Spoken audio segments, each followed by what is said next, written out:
There's going to be a 6.3 screencast for us. We've had 2 screencasts over Chapter 6 already. They're all solving inequalities. It's going to take more steps to get your solution. Just focus on getting x by itself, just like you have in many equations in the past. This is negative 0.6x plus 4 is greater than or equal to negative 2.6. Just focus on one step at a time. We need to move the 4 across to get our x by itself. Subtract 4 from both sides. This is negative 0.6x is greater than or equal to, when you subtract negative 2.6 minus 4, you get a negative 6.6. One step left, divide by this decimal, divide by negative 0.6, divided by negative 0.6. X is now by itself. You divide it by a negative, so you're going to change the direction this inequality sign points. It's not going to be a greater than or less than. Sorry, it's not going to be a greater than or equal to. It will be a less than or equal to. And if you just ignore the decimals for a second, this wouldn't be that hard of a division. 66 divided by 6, you can think of it that way, is 11. Same thing with 6.6 divided by 0.6. And your negatives cancel each other out, giving a positive answer. So your answer is x is less than or equal to positive 11. Any number smaller than positive 11 is part of the solution set. Once again, with these in this section, we're not going to have you draw the graphs on every problem in the homework, but you should be able to graph that on a number line without too much trouble. Clear that off for a second so I can scroll down a little bit. Problem 2 will be one more step involved in solving it.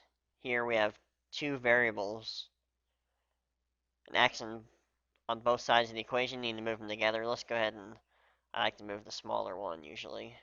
Some people always like to move things to the left side. There's different ways you can approach this problem. Everyone's answer will mean the same thing in the end. 7x minus 4x will give you a 3x. That 1 has not gone anywhere. Still have a greater than or equal to. And a 31 on the right half. We need to move the 1 across because we're looking to isolate our x. Subtract 1 from both sides. 3x is greater than or equal to 30. Comes from that subtraction. And our final step to get rid of a 3 attached to the variable, divide both sides by 3. Remember, it's not the division that flips signs around, it's if you happen to divide by a negative. So that still stays a greater than or equal to sign. Your solution, all numbers greater than or equal to 10. Okay, problem 3, we have a fraction on the left side taking up the entire side of the equation. That's the type of problem we want to multiply by the denominator to get rid of that fraction as soon as possible. So I'm taking both sides times 6. Multiplying by 6 and dividing by 6 are opposites of each other. They undo each other, leaving us an x minus 39 on the left half. Negative 2x times 6 is a negative 12x on the right half. We have an x on both sides. We need to get them together. You can move them either direction. I'm going to choose to subtract 1x because there is an invisible 1 in front of there from both sides. So minus 1x both sides leaves me with a negative 39 is greater than or equal to negative 13x. And I just got one step left on this to get rid of that negative 13. Divide both sides by negative 13. Negative 39 divided by negative 13 is going to be a positive answer. It goes in there 3 times perfectly. Dividing by that negative is going to change the direction the sign points. Don't get going too fast and forget that. Is now 3 is less than or equal to x. Had you been working on your own and decided to move your variables to the left side, your answer, which has the same meaning, will read like this. X is greater than or equal to 3.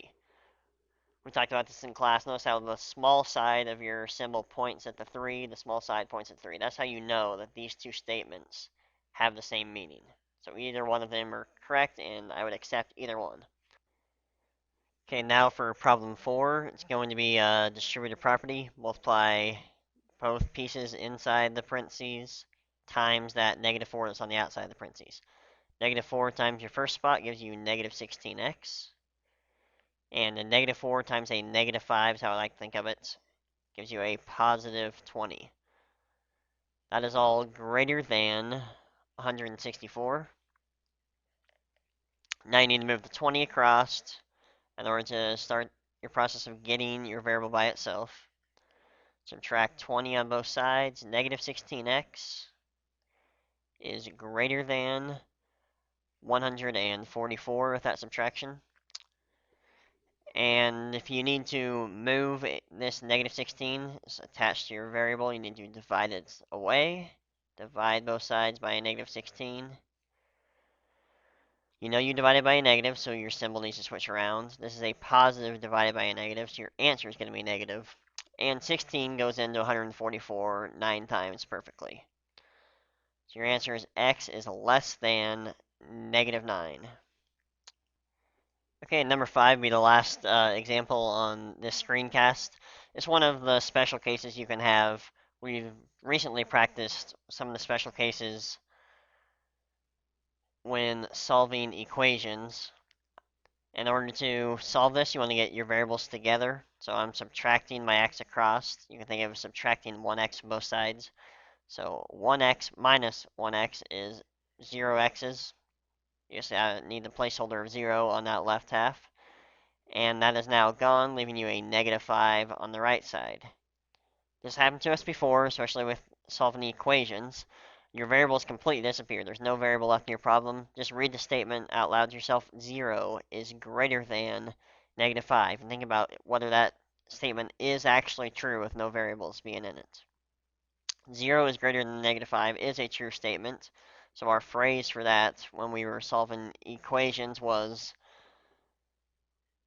all real numbers. So any number that you can plug in for your variable in the original problem is going to make it true. Every number that you know of, all real numbers, are solutions to this inequality. So that's all you need to do for me. Write down that phrase, and we talked about in the past, once again, the symbol for that. Capital R with a double bar going vertically on the left side.